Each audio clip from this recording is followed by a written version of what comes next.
evening. Welcome to the broadcast, first day of October 2024. Probably not the best way Deputy President Rigathi Gachagua was hoping to kickstart the month of October, but here we are, a historical moment in Kenya's history as an impeachment motion has been tabled at the floor of the National Assembly. We've got you covered across all angles on that particular story and much more making headlines across the country. But first, here are the day's top stories.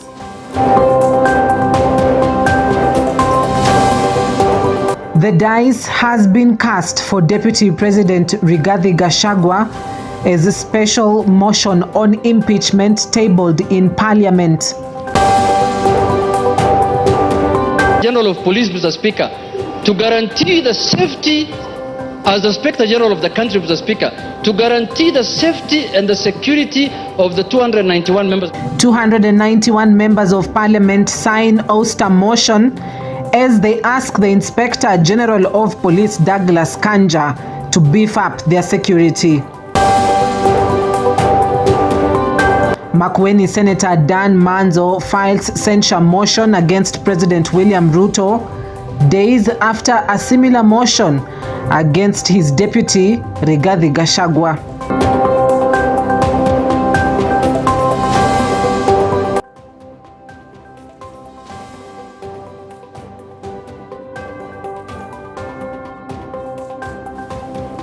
All right, my name is Cynthia Nanjala. Let's get this show started. Now, a historical impeachment motion against the Deputy President of the Republic of Kenya, Rigathi Gachagua, has this afternoon been tabled at the floor of the National Assembly. This comes after several failed petitions raised in court to seize the progress of the impeachment proceedings against the second in command. And as our reporter Caroline Muthoni details, the Speaker of the National Assembly, Moses Wetangula, has approved the motion as having met the constitutional requirement to initiate an impeachment. That is the Speaker.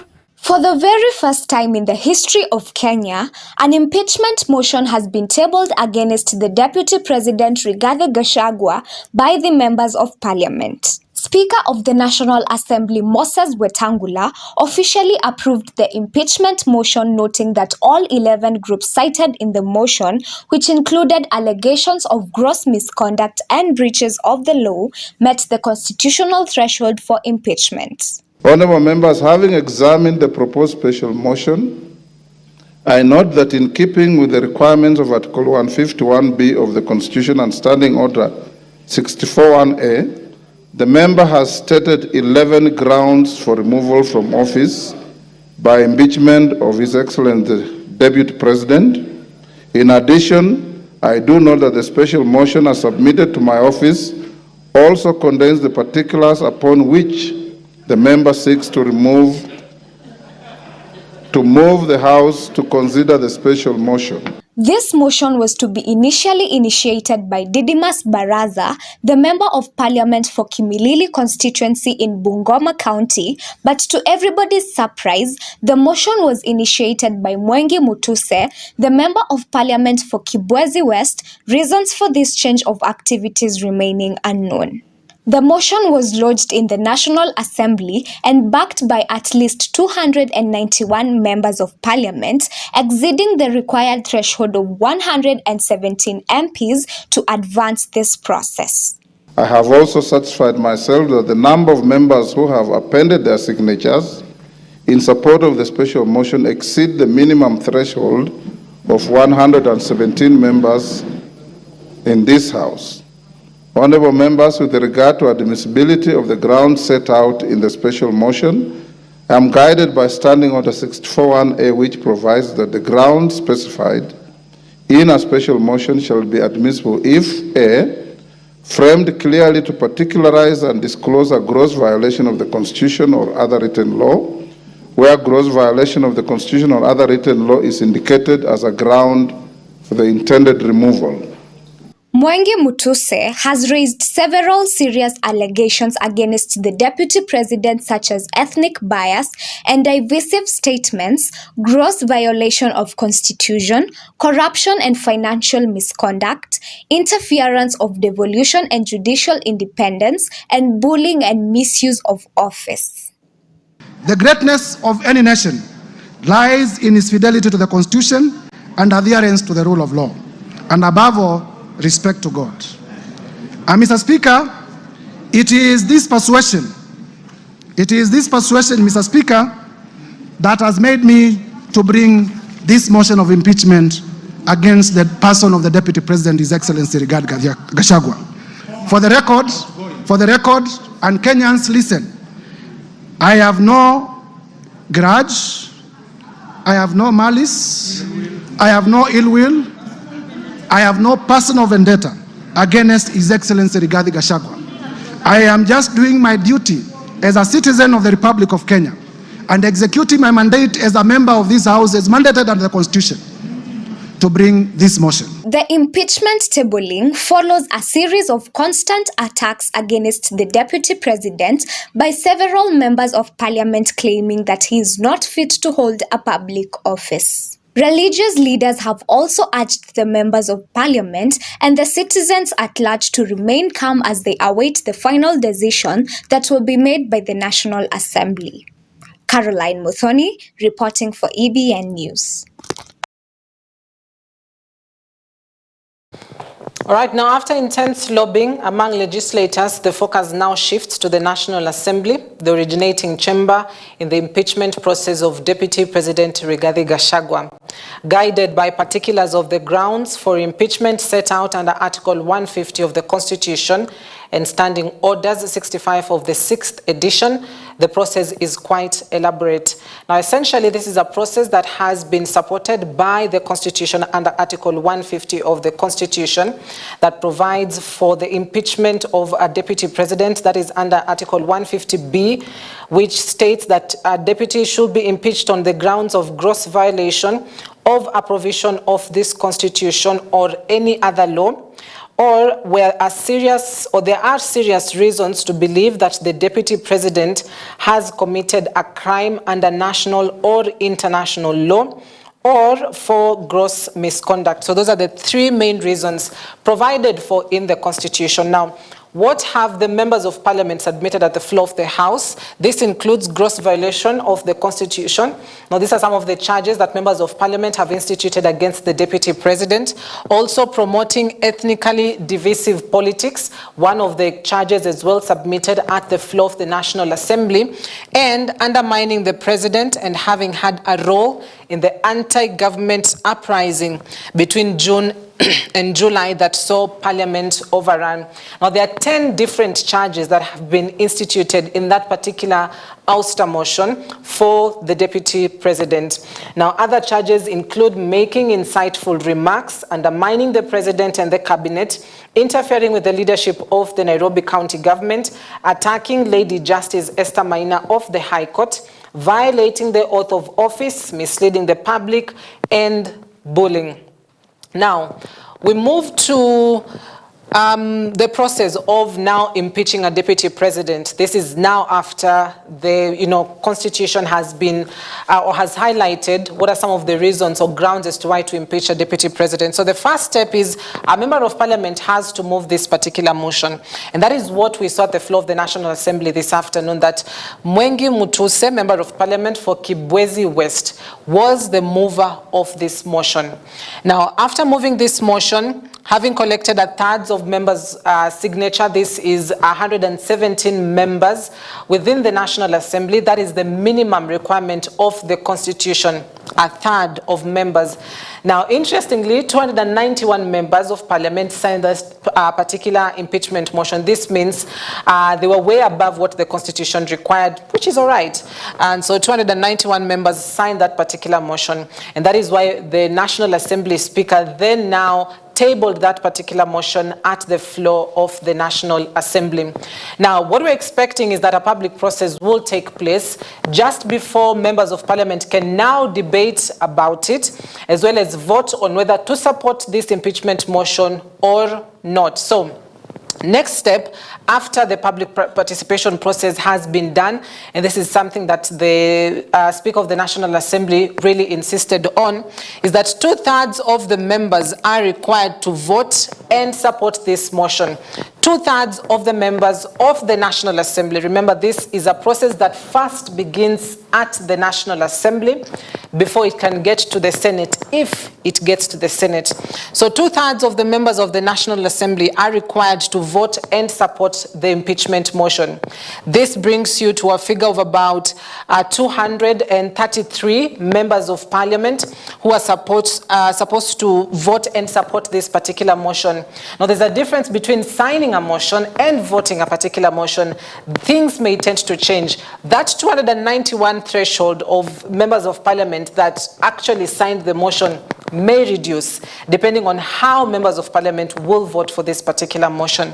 Now, after the 2/3 of the members, who are the majority, vote and support the motion, then the Speaker of the National Assembly will inform the Speaker of the Senate in 2 days' time, or within 2 days. So they have voted. If they vote yes, and majority of the members of parliament have voted for the motion, then it moves to the next stage. And so that is when the Speaker of the National Assembly will then inform the Senate Speaker.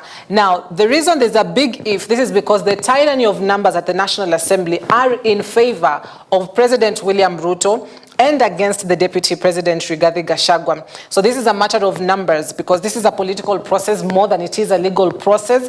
And so this is where the tyranny of numbers really play a huge part. And that is why 291 have voted in favor of the motion.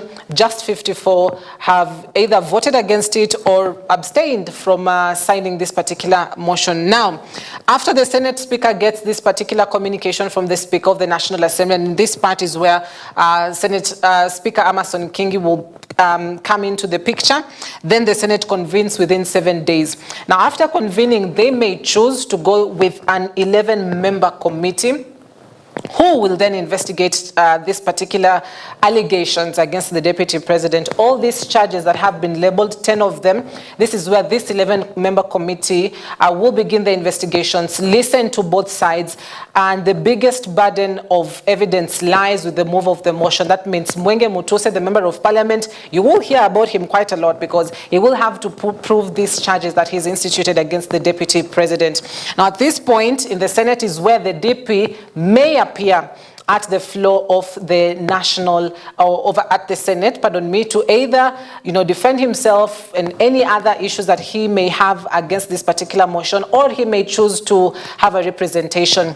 Now, the committee, the 11-member committee, will then have 10 days to go and do their findings or compile their findings, to which they may find that the charges are substantiated, to which now the Deputy President ceases to hold office, because they will find it substantiated and subsequently now declare the impeachment has happened. He will cease to hold office. But if this particular 11-member committee at the Senate find that the charges are not substantiated, then the proceedings will not go on, and the Deputy President will retain his office. So, quite a lengthy process. It will all depend on the numbers at the National Assembly, which will determine whether or not this will then get to the Senate. So, a long process before you get a Deputy President impeached, and all this is governed under the Constitution.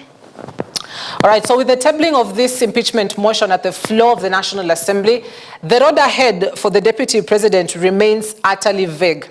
So what next for the truthful man who now has to come to terms with the reality of the day that even his boss, President William Ruto, could not save him? With the ouster initiated, Rigathi Gachagua will have to go through the motion, as he will keenly be following step by step. Well, we spoke to a lawyer, Moses Kimanzi, who analyzes the Deputy President's precarious position he finds himself in. So there are two options. Yes. He can resign. Yes. Or he can stand still and hope that the impeachment motion will not carry the day.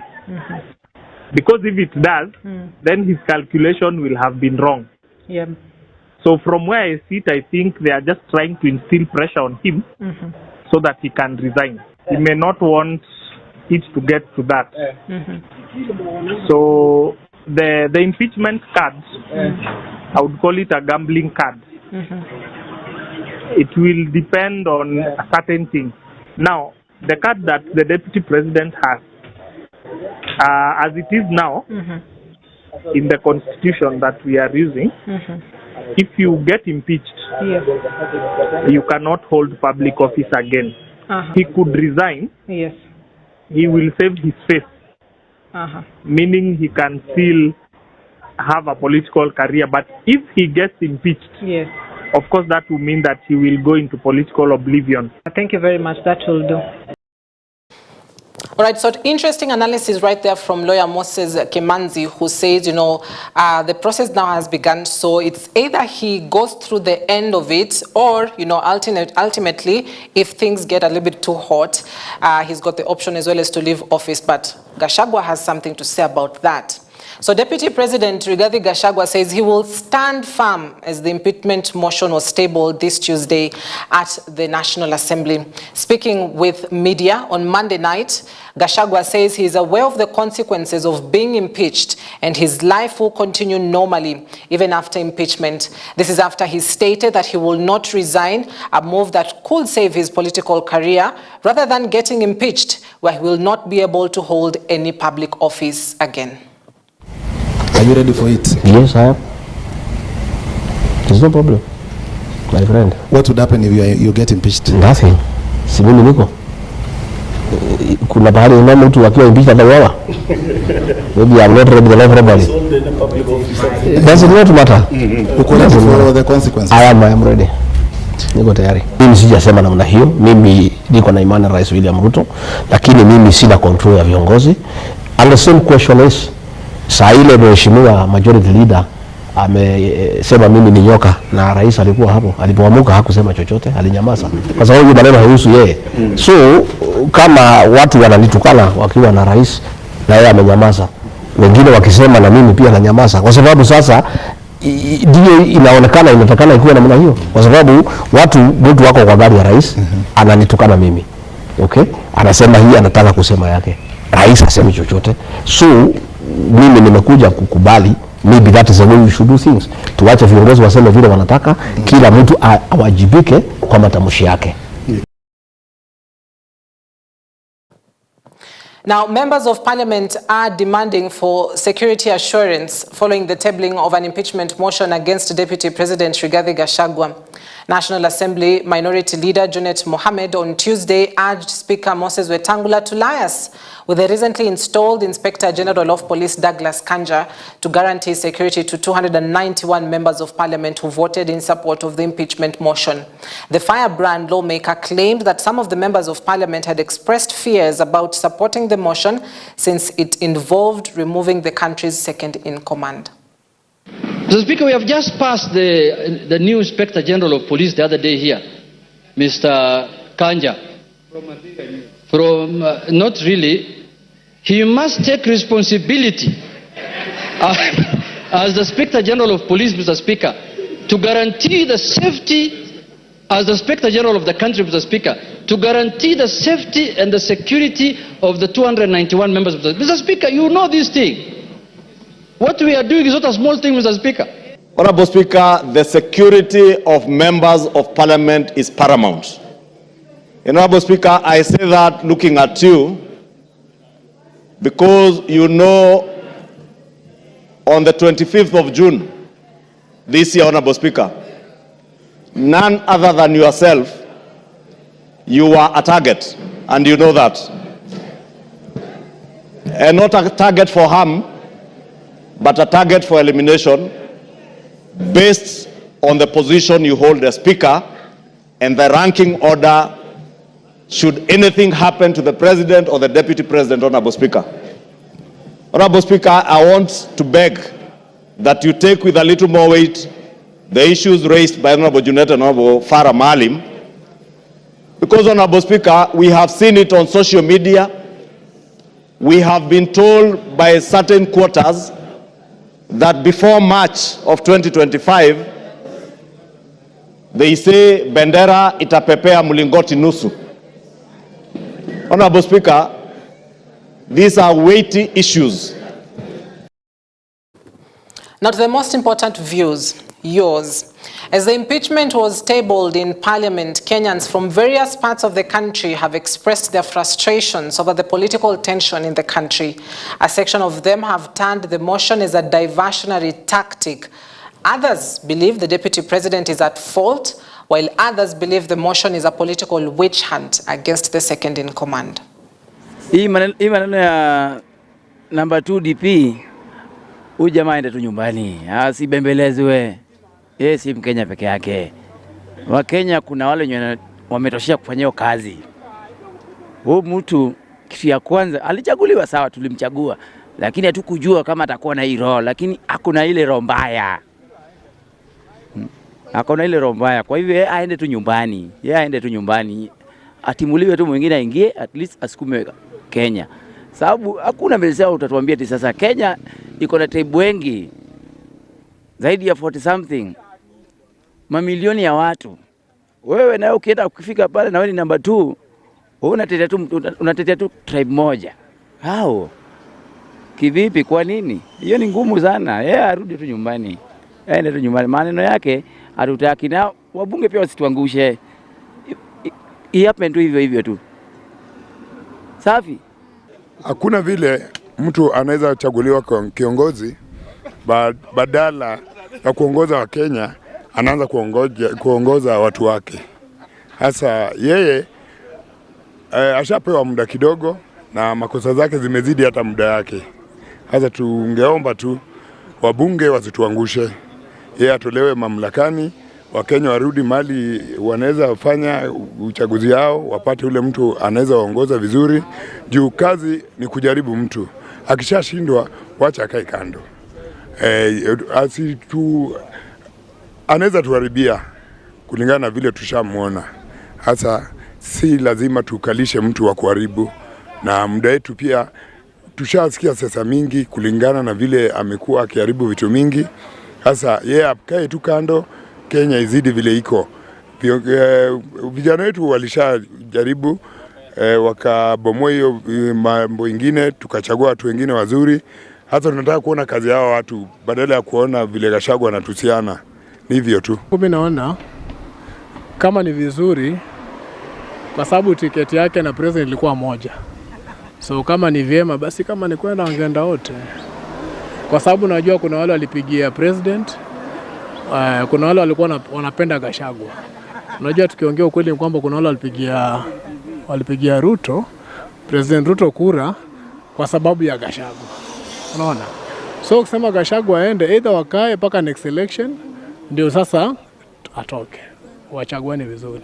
Ama basi kama kuna sintofahamu, basi inafaa kama wale walipigia Ruto kura kwa sababu ya Gachagua, basi kama inawezekana wainue mkono juu, wale wahesabiwa wale walipigia Ruto kura kwa sababu ya Gachagua, alafu sisi tulikuwa watu wa Azimio, zile kura zitolewe, zile watu walipigia Gachagua, walipigia Ruto kura sababu ya Gachagua, zile kura zikuwe deducted, alafu ile ilibaki tukompare na ile Azimio, alafu sasa kama mkutafuta ukweli, hata kama hilo haliwezekani, basi tukae mpaka hiyo election nyingine, watu wachagueni vizuri.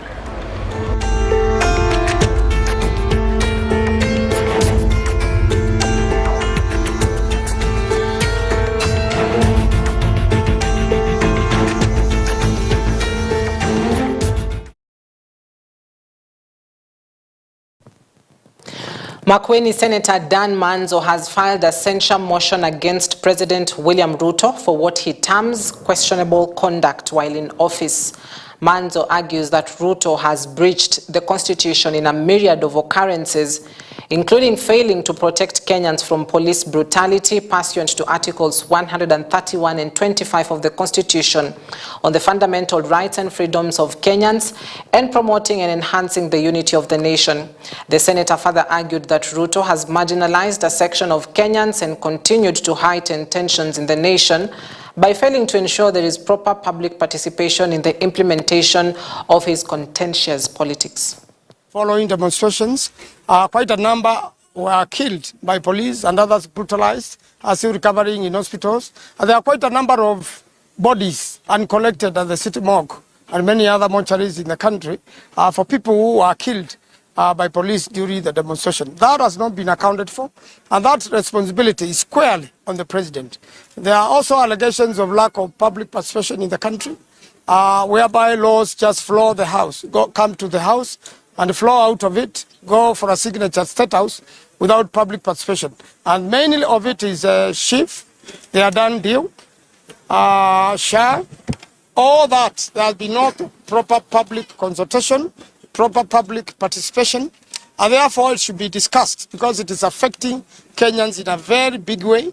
It is changing the lives of Kenyans, and there is a need for Senate to discuss that particular matter and show its displeasure about it so that those laws can be rectified. While the same, I'm aware, also there are court applications to deal with the same.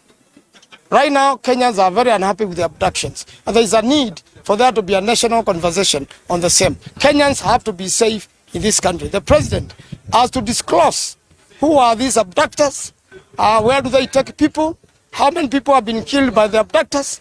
Now that he promised very well that he will never mistreat his deputy, and also promised that there are not going to be bodies at the Riviera. We found bodies at the quarry who were associated with the demonstrations. Now, the Ministry of Health has officially transitioned from the National Hospital Insurance Fund, NHIF, to the Social Health Authority. The authority, which manages SHIF, promised access to affordable health care for all Kenyans, a key pillar in the government's universal health coverage. This followed the SHA registration exercise, which concluded on Monday, 30th of September, the set deadline for Kenyans to onboard to the new health cover. Health Cabinet Secretary Deborah Baraza told the National Assembly's Committee on Health that the government had registered slightly over 2 million Kenyans under the new scheme. Wakenya, ukienda level 1, level 2, level 3. Level 1 ni community health promoters, level 2 dispensary, level 3 health centers. Utatibiwa bure. Kile utafanya ni kuregister. Sasa tunasema tujisajilishe kwa Social Health Authority. Tujiandikishe. Pili, mmesikia mambo ya emergency pia ni bure. Sasa tutumie hayo.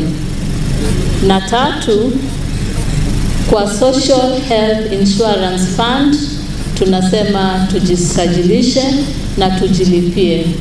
Pesa ambayo inahitajika ni kidogo sana, tukiangalia magonjwa ambayo yanatupata sisi. Na hiyo inaanza bure kwa wale ambao hawajiezi, mayatima, wajane, wale wako na wabilema na wengine hao. Sasa kama haujiwezi, you are the poor or the vulnerable, utatibiwa bure. Kuanzia chini, hiyo ni level 1, 2, 3, 4, 5 hadi 6. Lakini payment inaanza 300 kuendelea. Na hiyo inalingana na upato wako, ambayo itakuwa 2.75% ya upato. Sasa tunasema Wakenya tujisajili kwa SHA ndiposa tupate matibabu haya. Political activist David Morara Kebaso, also known as Morara Kebaso Sr., has been charged with cyber harassment under Section 27 of the Computer Misuse and Cybercrimes Act, number 5 of 2018. Now, Kenya Party leader Martha Karua is serving as Kebaso's lead counsel alongside a team of more than 10 advocates. The charges that follow his dramatic arrest on Monday stem from an incident that occurred on September 28th. He's accused of posting false information on his X account about billionaire businessman David Langat. According to the charge sheet, Kebaso, along with other individuals not yet before the court, knowingly posted a message aimed at discrediting businessman David Langat and tarnishing his reputation. The post falsely claimed that President William Ruto had approached Langat for financial assistance during his campaign, leading Langat to take out large loans using his properties as collateral. Well, Morara has been freed on a 50,000 Kenyan shillings bond.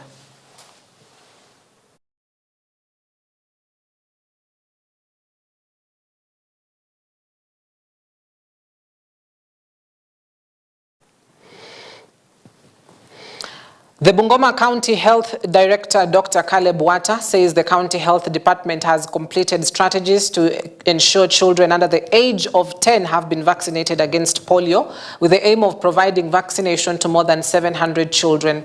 During a press briefing after civic education about polio in Bungoma, the Director of Health, Dr. Caleb Wata, affirmed that they will involve community health promoters in a bid to reach that target.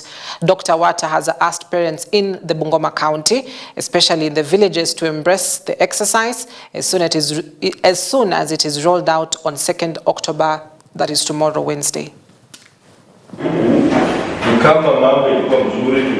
769,694 children, that is under 10 years. Yes, and we are going to make sure that all of them get the vaccination. And also there are several myths that are associated with that, and we are making sure that all the stakeholders put on board to allow them to spread that gospel that polio is a safe, first of all is free and is a safe vaccination. There is no side effects, there are no other things associated with it. So we allow our community to bring their kids so that they make sure that they are all immunized. Healthcare system yetu saizi inahusisha community, na kwa hiyo community kuna watu wanaitwa the community health promoters wenye wanatembeanga kwa manyumba, wanajua ni kina nani wako kwa hizo manyumba, ugonjwa gani yenye watu wako na safa kwa hizo manyumba, na hawa ndio watatusaidia sisi kuhakikisha kwamba watoto wote wamepata hiyo chanjo. The community health promoters together with our health workers wanatembea kwa hizo manyumba kuhakikisha kwamba tutaenda, na vile vile pia sisi tuweze kuelimisha walioko chini. Kwa hivyo somo kubwa ambayo tumepata ni kwamba wameweka hizi matarehe ili sisi kama Waislamu siku za Ijumaa tuweze kueneza kwa msikiti zetu, na siku za Jumapili na Jumamosi tueneze kwenye madrasa kwa watu wadogo, vile vile pia habari iweze kufika paka makanisani. All right, allow me to call it a night from that particular point in Bungoma County. Thank you very much for watching. I hope that you're up to date with what is making headlines across the country, particularly on the impeachment. We'll be keeping tabs with that. More reactions, of course, will come in tomorrow and for the better part of this week, as you know, Kenyans are still trying to come to terms with what is happening politically in Kenya's history. Well, we'll get you covered once we get more on this in our subsequent bulletins, that is tomorrow. Thank you very much for watching. See you Thursday, same time, same place. Good night.